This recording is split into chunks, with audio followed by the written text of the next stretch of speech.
Hello बच्चों। तो आज हम पढ़ेंगे हमारी एक्सरसाइज 3.3 का क्वेश्चन नंबर 11। क्वेश्चन नंबर 11 में गिवन है if A and B are symmetric matrices. A B हमारी क्या है? सिमेट्रिक मैट्रिसेस है ऑफ सेम ऑर्डर। जिसको नहीं पता सिमेट्रिक मैट्रिक्स क्या है, उसके लिए हमारी कोई भी मैट्रिक्स सिमेट्रिक मैट्रिक्स तभी होती है जब हमारा ए जो है वो ए डैश के इक्वल होता है और बी जो है वो बी डैश के इक्वल होता है। बी डैश क्या है? बी डैश का मतलब ट्रांसपोज होता है।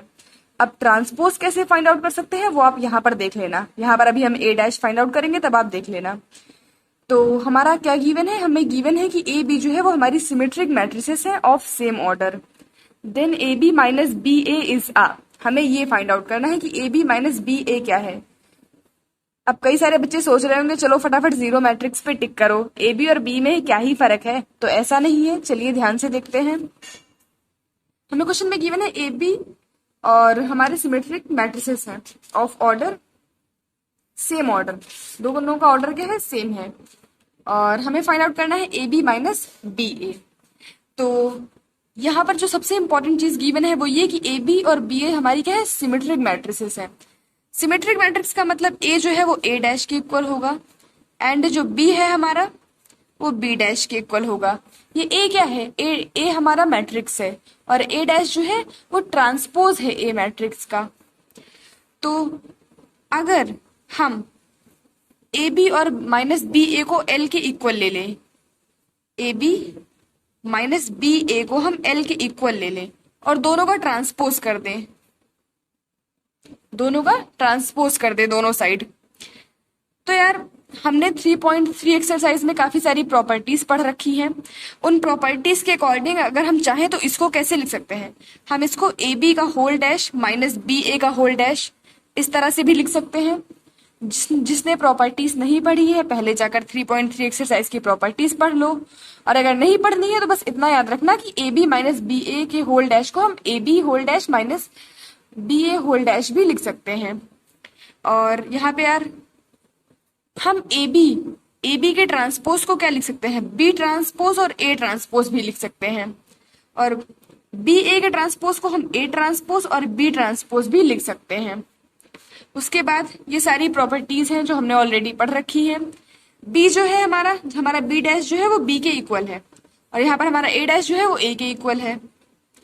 यहाँ पर हमारा ए डैश जो है वो ए के इक्वल है और जो बी डैश है वो बी के इक्वल है ना।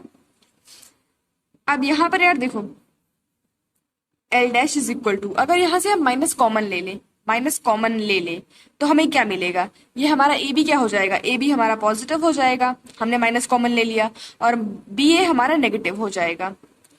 अब बस यहाँ पर जो एक नोटिस करने वाली बात है वो ये है कि यहाँ पर देखो यार A B minus B A जो हमारा है ये किसके इक्वल है? A B minus B A हमारा किसके इक्वल है? यहाँ पर L is equal to A B minus B A. हमने L is equal to A B minus B A लिया था, फिर उसका ट्रांसपोज किया। ट्रांसपोज करने के बाद हमने दो प्रॉपर्टीज अप्लाई करी, है ना, और उसके बाद हमें मिल गया L dash is equal to B A minus A B. फिर हमने माइनस कॉमन ले लिया तो हमारा A B minus B A जो है वो L के इक्वल है। तो क्या हम यहाँ पर लिख सकते हैं कि L dash is equal to minus L dash is equal to minus L। ये सुना हुआ लग रहा है।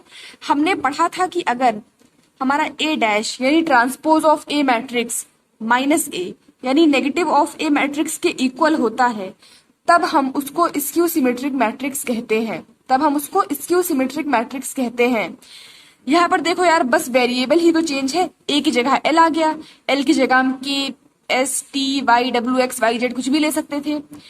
लेकिन जो यहाँ पर गौर करने वाली बात है वो ये है कि हमारा जो एल डैश है यानी जो ट्रांसपोज ऑफ एल है वो माइनस एल यानी नेगेटिव ऑफ एल मैट्रिक्स के इक्वल है। इसका मतलब जो हमारा ए बी माइनस बी ए है वो क्या है? इसका मतलब हमारा जो ए बी माइनस बी ए है वो स्क्यू सिमेट्रिक मैट्रिक्स है। ये क्या है? ये स्क्यू सिमेट्रिक मैट्रिक्स है, क्योंकि जब भी हमारा ए डैश माइनस ए के इक्वल होता है ये कंडीशन जो है वो हमारी स्क्यू सिमेट्रिक मैट्रिक्स की होती है। नेक्स्ट क्वेश्चन हमें गिवन है कि अगर हमारा A is equal to this matrix है तो हमें फाइंड करना है A plus transpose of A matrix is equal to I मतलब आइडेंटिटी मैट्रिक्स। तो हमें फाइंड करनी है वैल्यू ऑफ अल्फा इज। बहुत ही आसान है यार, ये तो फटाफट फाइंड आउट कर लेंगे। क्वेश्चन नंबर 12 यहाँ पर गिवन है A is equal to cos alpha, sine alpha, minus sine alpha, cos alpha, ये गिवन है। और हमें ये भी गिवन है कि A plus A dash is equal to I. जिसको नहीं पता ए डैश क्या होता है, वो ट्रांसपोज ऑफ ए मैट्रिक्स होता है। और ट्रांसपोज कैसे फाइंड आउट करते हैं किसी भी मैट्रिक्स का, वो हम अभी देख लेंगे। चलिए देखते हैं। यहाँ पर ए, सबसे पहले ए मैट्रिक्स ले लेते हैं, that is cos alpha, sine alpha, minus sine alpha, cos alpha. फिर लगाएंगे प्लस का साइन और फिर ए ट्रांसपोज। ए ट्रांसपोज कैसे फाइंड आउट करते हैं, अब देखिए। ए ट्रांसपोज फाइंड आउट करने के लिए जो हमारा फर्स्ट रो होता है उसको हम फर्स्ट कॉलम बना देते हैं। ये हमारी फर्स्ट रो है तो इसको हम फर्स्ट कॉलम बना देंगे कॉस अल्फा, और जो माइनस साइन अल्फा है वो यहाँ पर। हमारी फर्स्ट रो हमारा फर्स्ट कॉलम बन गया। इसी तरह हमारी जो सेकंड रो होती है वो हमारी सेकंड कॉलम बन जाएगी, साइन अल्फा और फिर कॉस अल्फा। बस यही करना होता है। इज इक्वल टू आई। आई मतलब आइडेंटिटी मैट्रिक्स। आई मतलब क्या है, आई मतलब है आइडेंटिटी मैट्रिक्स। आइडेंटिटी मैट्रिक्स वो मैट्रिक्स होती है जिसमें कि हमारे जो डायगोनल एलिमेंट्स होते हैं वो वन होता है। जो डायगोनल एलिमेंट्स होते हैं वो वन होता है। ये हमारे डायगोनल एलिमेंट्स हैं, इनको वो वन होते हैं और बाकी जो एलिमेंट्स होते हैं वो जीरो होते हैं। उसको हम कहते हैं आइडेंटिटी मैट्रिक्स। अब इसको हम आगे सॉल्व करेंगे। देखो यार, प्लस करने के लिए क्या करेंगे, प्लस करने के लिए करस्पॉन्डिंग एलिमेंट्स को प्लस करना होता है। तो cos alpha plus cos alpha, 2 cos alpha, sine alpha minus sine alpha क्या होगा, plus sine alpha minus sine alpha 0, minus sine alpha plus sine alpha 0, cos alpha plus cos alpha 2 cos alpha आ जाएगा। और ये equal आ जाएगा 1 0 0 1 के। अब यहाँ से देखो, ये जो मैट्रिसेस है हमारी वो सेम ऑर्डर की है। ये मैट्रिसेस हमारी क्या है, सेम ऑर्डर की है। दोनों का ऑर्डर क्या है, 2 × 2। तो इनके करस्पॉन्डिंग एलिमेंट्स भी इक्वल होंगे, यानी 2 कॉस अल्फा 1 के इक्वल होगा ना। 2 कॉस अल्फा हमारा 1 के इक्वल होगा। इसको हम चाहें तो ऐसे लिख सकते हैं कि cos alpha is equal to 1/2 लिख सकते हैं ना। अब जिसको नहीं पता कि 1/2 जो है वो कॉस अल्फा वो कॉस π/3 के इक्वल होता है, उसको जान लेना चाहिए, क्योंकि ये बहुत ही इंपॉर्टेंट चीज है। आपको पता होना चाहिए कि हमारा जो 1/2 है वो cos π/3 के इक्वल होता है। जो 1/2 है वो cos π/3 के इक्वल होता है।